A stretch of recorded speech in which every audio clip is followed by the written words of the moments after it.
Majesty, the Sorcerer and the Saint. Chapter 5. Bête Noire.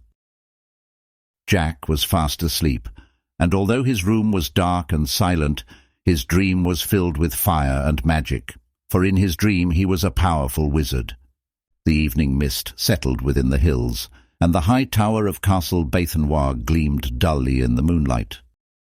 A shadow descended silently along the tower wall as a cloaked figure came to rest on the balcony.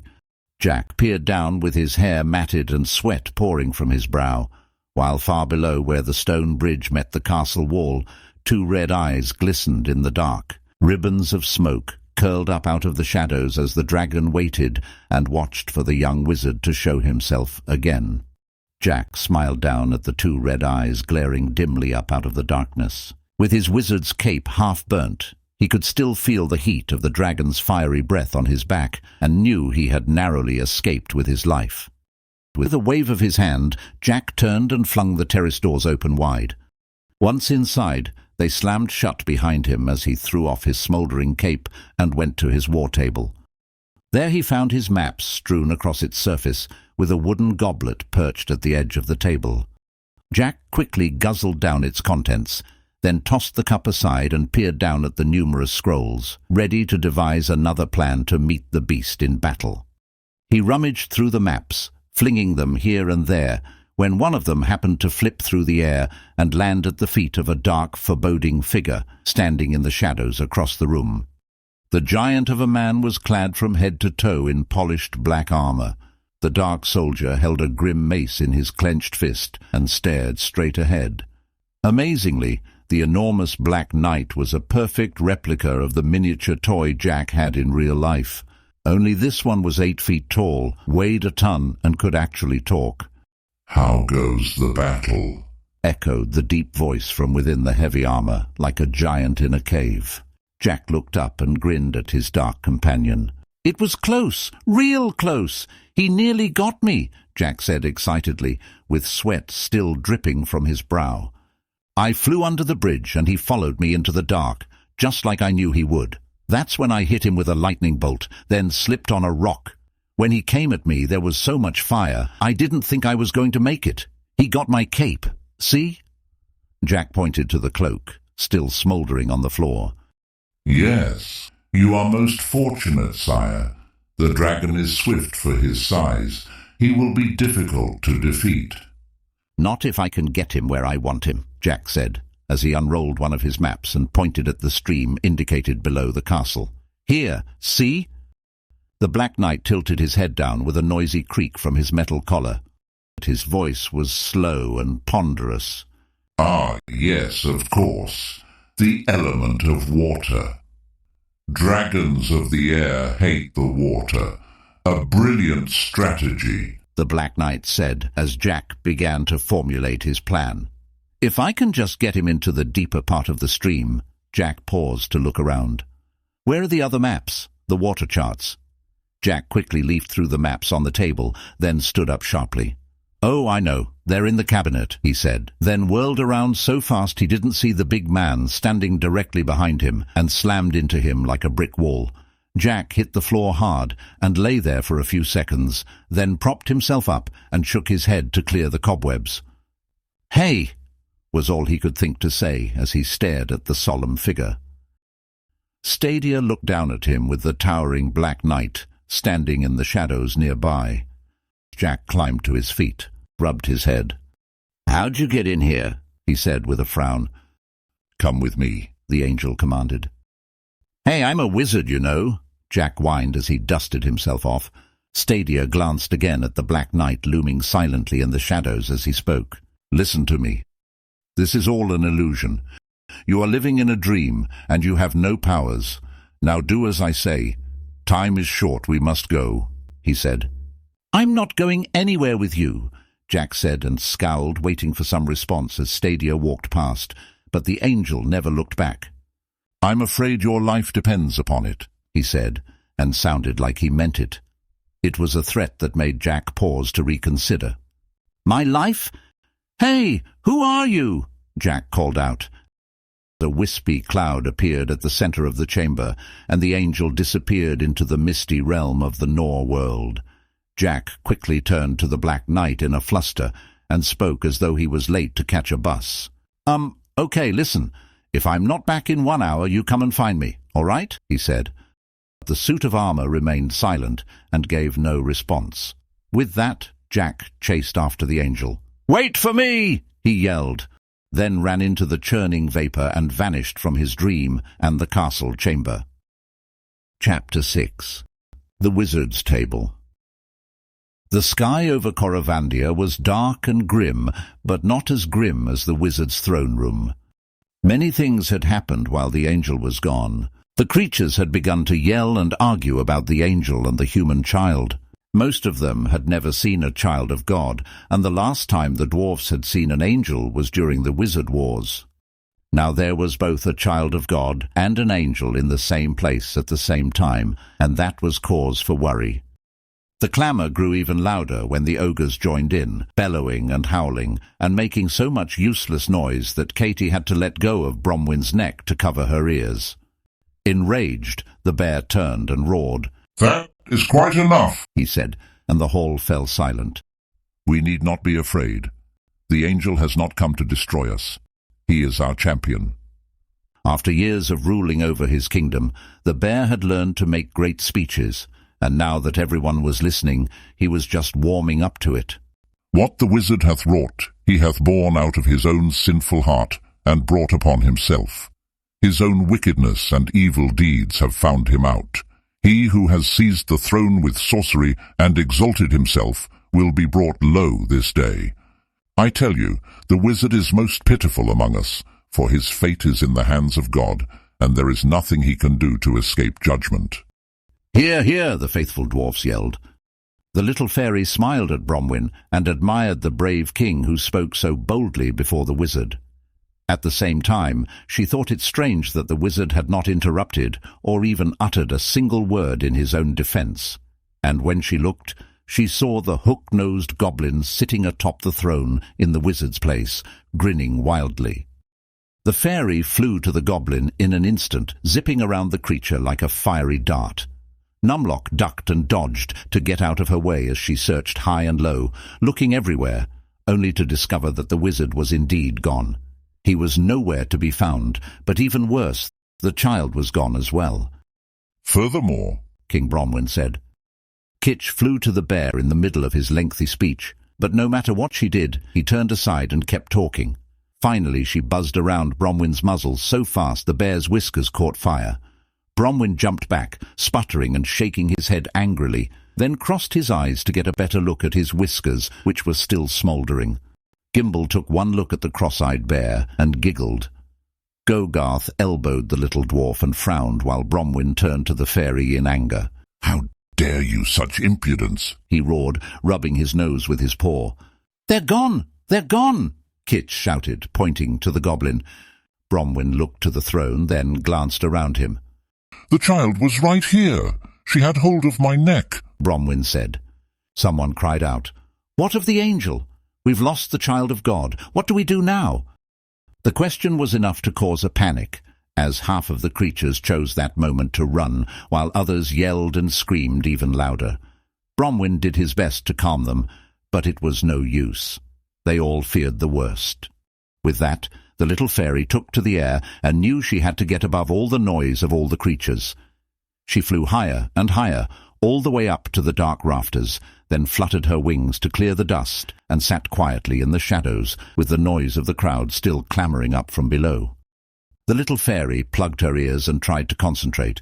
She focused her mind until the noise was little more than a distant echo, and when she was ready, she began to listen for the wizard.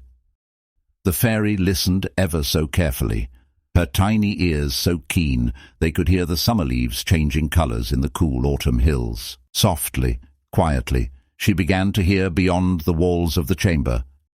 The mind of the wizard was a cold, dark place, filled with unspeakable horrors, and the little fairy wanted no part of it. But sitting there among the shadows, she knew she had to keep listening if she was to find Katy and save the child of God. The noise had been so loud Katy couldn't stand it. She covered her ears and shut her eyes, and wished that all of the creatures and all the yelling and all the noise would go away. Then all at once it did.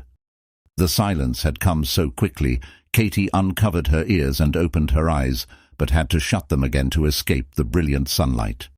The light of day was even more of a surprise. She had just been in the dark throne room and hadn't moved an inch, yet she could feel the warmth of the sun on her face, and could have sworn she saw trees and flowers all around her. There was the occasional chirping of birds and a sweet fragrance on the air. Katy opened her eyes more slowly and squinted at the beauty that suddenly surrounded her. Her heart leapt.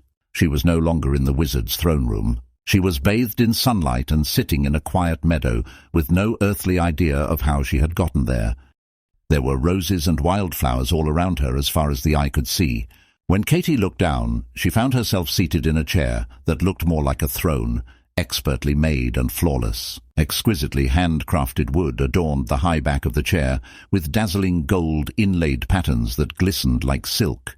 Its arms and legs were carved into huge ornate claws, and the cushions beneath her were made of rich red velvet, with lace fringe and gold-braided tassels that dangled from the corners. Stretching out before her was the longest, most elegant banquet table Katy had ever seen. 3 large crystal vases were filled with exotic flowers, luscious blooms bursting with colour. Set all around them on silver platters and bowls was every kind of food and dessert imaginable, a bountiful meal fit for a king. Everything was perfect, down to the slightest detail, and would have truly been wonderful if it were not for the evil wizard who sat at the other end of the table, sipping a cup of green tea. Just the sight of him was enough to make Katy's blood run cold. Gelzuin smiled and waved to her, a little wave that said, "Hello there again." Katy thought about jumping out of her chair and running away, but since she didn't know where she was, she grabbed the arms of the chair, closed her eyes, and tried to concentrate on what the angel had said. "Say nothing, say nothing," she repeated over and over again, as though the words themselves would protect her from harm. "Katy?" the wizard called to her gently from across the long table. Katy's eyes popped open when she heard her name and looked at the wizard like a frightened deer. She couldn't bear his gaze. His eyes were a pale blue and reflected the sky, but she remembered how they blazed red as fire in a fit of rage. Katy sank down behind one of the floral arrangements, and the wizard called to her again. "My dear, is something wrong?" Gelzuin said in a tone that actually sounded friendly. "I must admit I was rather hasty and could have handled things a bit better. I'm sure you'd agree." He chuckled. "Can you ever forgive me? Now that we're alone and away from all that noise and clatter, we can sit and talk." Katy held her breath. "Say nothing, she said to herself. The wizard smiled, then looked on with genuine concern. "Please, you don't look at all well. Are you sure you're all right?" "Yes," Katy said, then quickly clasped both hands over her mouth, as though a bird had just escaped from her lips. Say nothing, she reminded herself.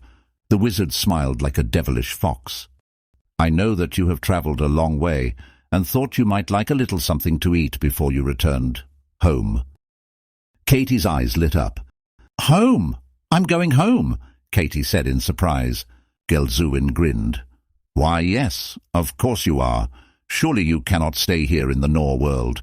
Home is where you belong. I can have the dwarfs take you back immediately if you like, unless of course you'd rather have something to eat first." The clever wizard paused to let Katy look at the banquet table. There were exotic dishes wonderfully prepared, surrounded by mounds of fresh fruit. There was shrimp and lobster, steak, sausage and omelettes, a whole turkey, pheasant under glass, a broiled duck smothered in mango sauce, and even a roast pig, glazed with honey and covered with juicy pineapples. Then there was a world of desserts. There were cookies and donuts, puddings and pies. There were milkshakes and ice cream sundaes with toppings of all kinds.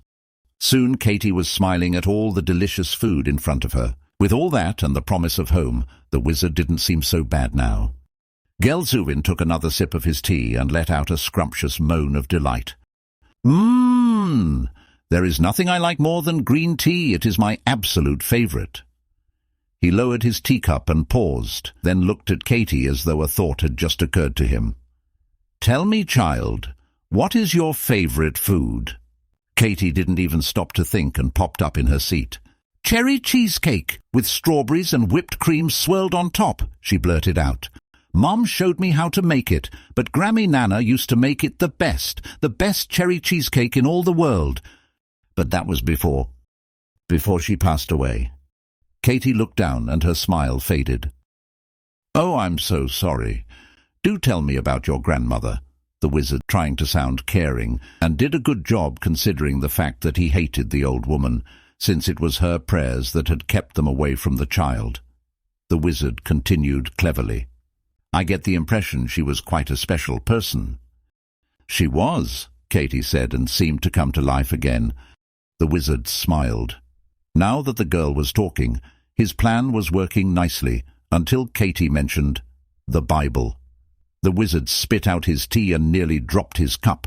The word stabbed him like a needle in his flesh and made him cringe. In fact, it made him cringe every time Katy said it, and it was all he could do to sit still as she spoke. Nana always read the Bible. She loved the Bible. She even knew parts of the Bible by heart and told us stories from the Bible. The wizard flinched and squirmed and twitched and turned like he was sitting on a sharp tack while the girl rambled on. Nana had a lot of names for the Bible too. She called it the Good Book, the Staff of God, the Word of God, her pillar of strength, but I just like to call it the plain old Bible. "Enough!" Gelzuin shrieked and gave Katy a start, then quickly tried to compose himself. "I'm sorry," he said slowly through gritted teeth. "That was a lovely story, but I'm afraid it's getting late and the food won't last forever, you know." The wizard gave a weak chuckle, and Katy looked at him suspiciously. "Tell me," he said, "did I hear you say your grandmother made cheesecake?" "Yes," Katy said reluctantly. "That is very interesting because, you see, I am rather fond of cakes and pastries myself. In fact, I do believe we have some cheesecake right over there." Katy looked to where the wizard pointed and gazed at the huge slice of cheesecake that was practically sitting right in front of her. She couldn't imagine how she had missed it. Strangely, the more she looked at it, the more it became just like the cherry-topped cheesecake she had pictured in her mind. The perfect size with a perfect swirl of whipped cream and pieces of strawberries with a perfectly plump cherry placed on top. "Please, don't be shy. Go ahead. Have a taste," the wizard said, and sipped his tea. Katy picked up her fork, and when she took the first bite, the wizard could almost feel the white horse within his grasp and smiled at the human child, who was obviously no match for his clever wizardry. Katy ate and talked, and only paused to sip a glass of milk. It was then that the spell of enchantment took effect, and Katy started to change. The transformation was ever so slow. She didn't feel the slightest bit different, but whether she knew it or not, with each bite she took, she was getting a little younger.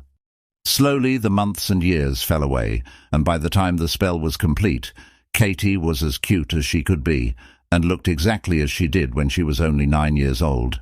With her long hair turned to strawberry blonde curls, she was also 3 inches shorter, and had to sit up straighter to reach the table. Katy wiggled her mouth.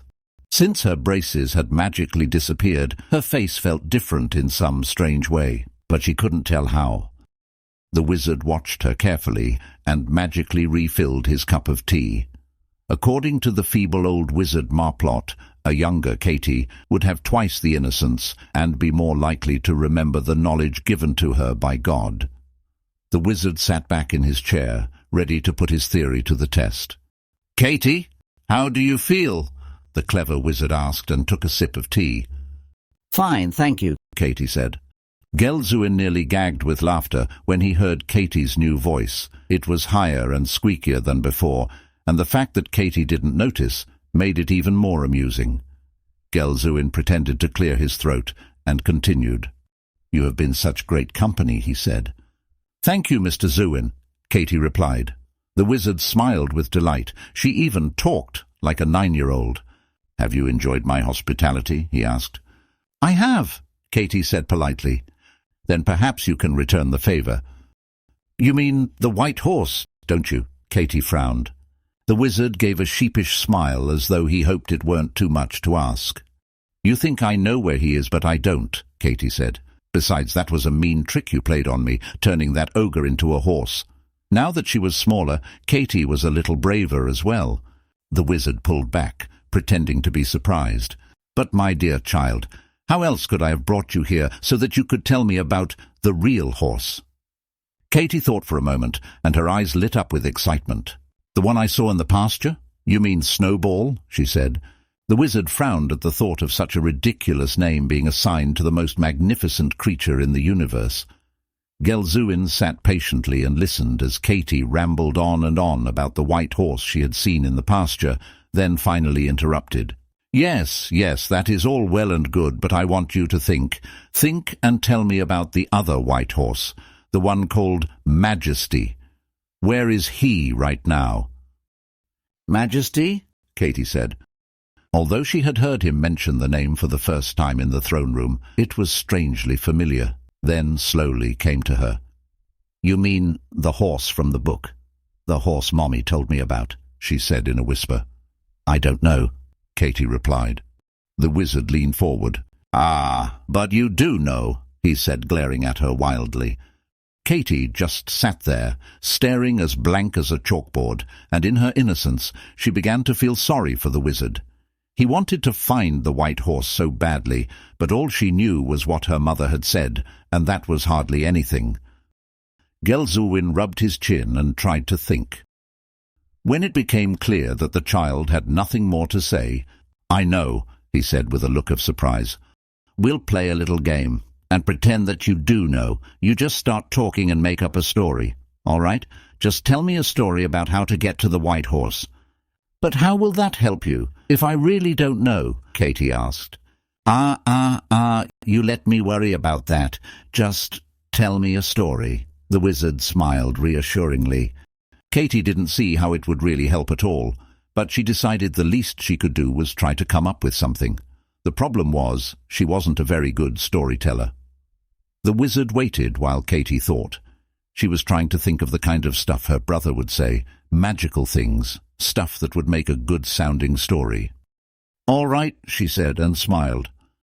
This time it was the wizard who sat up in his chair, staring with eager anticipation, and as Katy spoke, the wizard hung on her every word. "There are 4 kingdoms you must pass through to get to the white horse," she began. Gelzuin listened like an attentive child. "First," Katy said, then paused to think.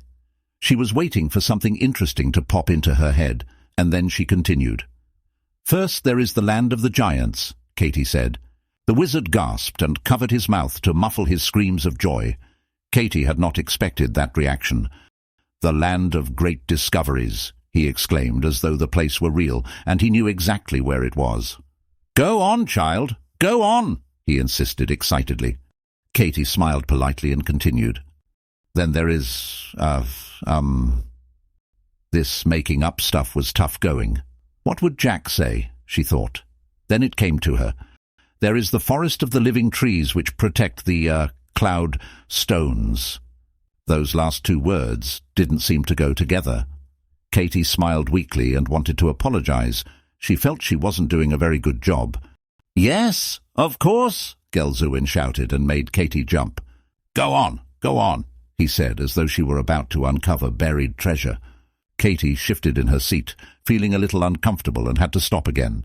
She looked up into the sky, trying to think of something else to say, and just at that very moment, the little fairy popped right out of the space in front of her nose. Kitch swooped down and buzzed around Katy furiously. No, say nothing," she shouted, hovering in front of Katy's little round face. "Mind what the angel told you. Do not speak to the wizard. He is—" Kitch paused, then drew back in surprise. What has he done to you?" she cried. The fairy marvelled at the little girl, who was now smaller and younger than the last time she had seen her, then glared at the wizard, who threw his arms up in abject rage. His eyes turned red, and he yelled at the sky, which became black as night. Suddenly, everything went dark and was gone. The bright green meadow, the beautiful banquet table with all the fine food. In an instant, it had all disappeared and changed into something else. They were back in the castle, in another dark chamber, and all that remained in front of Katy was a rickety old table covered with canvas cloth. On it was a single candle dripping wax and a dirty dish with a chunk of rotted green cheese set before the child.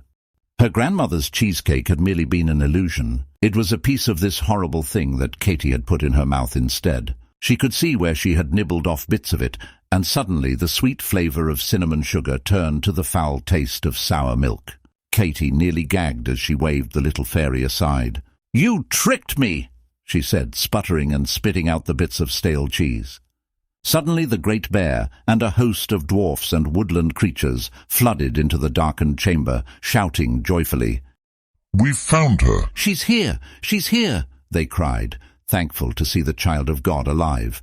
But Katy only glared at the wizard, for he had indeed tricked her and placed her under his wicked spell. Chapter 7. The Angel and the Wizard.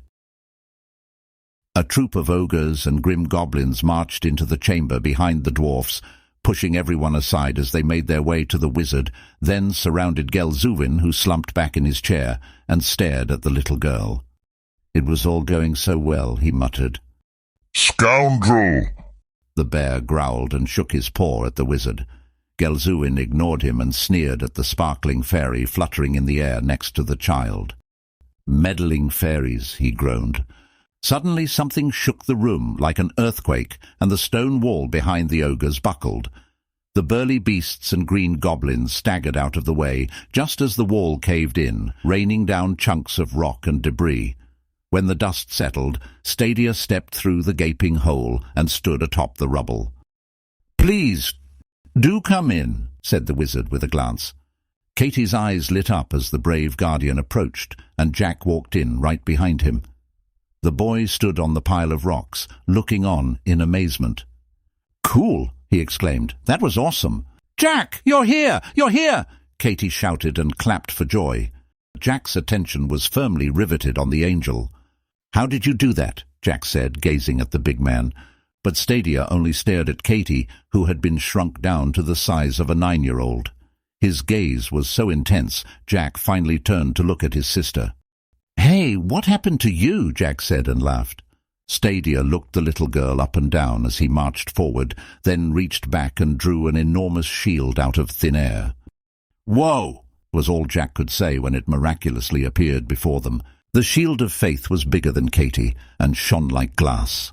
A thin layer of energy seemed to float over the face of the shield and gently rippled across its surface like water. The angel placed the shield before Katy so she could see her reflection, and the instant she saw herself, she smiled. Her braces were gone. There was no shock or surprise, only admiration for the image that stared back at her. Katy remembered what it was like to be 9 and recalled she rather liked that time in her life. She was cute as a button, as Dad would say, and looking at herself only brought back fond memories. Seeing this, Stadia withdrew the shield, which vanished into thin air as quickly as it had appeared. Katy looked up at the angel and tried to look as sweet and innocent as she possibly could. "I spoke to the wizard," she said, rubbing one bunny slipper against the other. Stadia looked down on her. "Yes, I know," he said. A moment passed, and when Katy realized that was the extent of his anger, she smiled and turned to her brother excitedly. "Jack, wait till you see," she said, and hurried past the angel. Katy pointed at the creatures huddled together in the shadows. "All of the animals can talk. It's amazing." Jack looked around and peered into the darkness, trying to take it all in. "This place is great," he said. "It's like some kind of realistic dream." "It's not a dream, Jack. It was your traveling spell, remember? It brought me here. It worked. It really worked." "It did?" Jack tried not to look utterly horrified as the reality of it all began to sink in. "You got it to work," he said, unable to stop his eyes from glancing at the creatures standing in the shadows. Katy nodded. "How?" Jack said in amazement, as though it was the most impossible thing imaginable. Katy shrugged. "By accident, I guess." "You mean that... Hey, where are we?" he asked, and looked afraid, since the place they had arrived at was far more impossible than the spell that had brought them there. The fairy flew in front of Jack, and the boy stepped back from her shimmering light as Kitch announced, This is Coravandia, eastern region of the Nor world, grand domain of the great King Bromwyn, born of the Fineland, who sits upon the Vandian throne." The fairy turned aside and gestured. "That is until he showed up," Kitch said, and pointed behind her. The boy gazed past the glimmering fairy and peered at the dark figure seated in the shadows. "Who's that?" Jack said in a hushed whisper. Katy glanced over and wished he hadn't asked. "Gelzuin," she said, and winced as though someone had broken a plate in the kitchen. Jack's mouth hung open as he stared at the master wizard himself. Gelzuin rose to his feet, his shiny bronze robe flickering in the dim torchlight as he loomed out of the darkness and started toward the angel, who glared back at him. "What have you done to her?" The angel's voice filled the room, rumbling, low and steady like distant thunder. "Is there no honor in you? No honor at all among your kind?" There was a flash and another tremor that shook the castle. Katy backed away and turned to look out of an open portal in the stone wall. From there she could see storm clouds gathering in the night sky as the angel spoke. "I turn my back, and like a coward you take advantage of an innocent child." Lightning crackled in the billowing darkness and thunder shook the land. Katy looked at the angel, then gazed up at the night sky. Each time he spoke, the sky reflected his anger, and his words were followed by thunder. The ogres and goblins stood behind Gelzuin, then shrank away as the power of God was revealed in his messenger. But once again the wizard was unimpressed. "You would challenge me to test your strength, but such power would shake this castle to its foundation. Look around you. Surely you would not wish that any harm should come to these poor creatures as a result of your holy wrath poured out upon me," Gelzuin said slyly. "As for the child, I assure you she is unharmed. Look at her. She's the picture of innocence, and you have me to thank for it." Stadia was hardly amused and held his piercing gaze upon the wizard. "Anyway, you are too late. She has already told me more than I needed to know." "Then release her," Stadia demanded. "When I am done. And now that you have been good enough to bring me the boy, you will mind what you say and be careful to use the door next time." Stadia grabbed his sword. "You try my patience, wizard. Do not presume to tell me what to do. I have only one lord." The wizard beckoned the angel to come closer, and when they were face to face he spoke so softly only Stadia could hear. "The girl will do as I say, because I possess her brother. His soul belongs to me and is mine to do with as I please. Remember, he is a non-believer, and you cannot protect him." Stadia sneered as the wizard backed away and turned to Jack. "Welcome, Jack. I have been expecting you." Gelzuin reached out his hand, and Jack slowly made his way forward, staring in wonder. "Wizard's fire," Jack said, as he gazed at the pink light radiating from Gelzuin's hand. A moment later, Jack paused and felt something, a warm and tingly feeling bubbling up inside him. There was no discomfort, only a curious sensation that made him rub his belly, and when it was gone, the wizard called to him. "Come, there is much work to be done and many things for you to see." A slow and eager smile crept over Jack's face as his feet rose off the floor, and he became aware of his newfound power. Katy watched in stunned amazement as her brother took to the air. "Katy, look, I can fly! I can fly!" Jack said, and went higher and higher until he disappeared among the dark rafters above. He lingered in the shadows, looping around the wooden beams, once, twice, then dove straight down with the confidence of a hawk. Katy watched as he swooped under the old wooden table where she had been seated and grabbed the canvas cloth, then tossed it over the tiny fairy, who fell to the floor underneath its weight. Katy ran to uncover the fairy as Jack rose back into the air, laughing and spinning. He did cartwheels against the ceiling, then swooped down once more with the wind whipping through his hair, drew his legs underneath him, and landed with expert skill right in front of the wizard.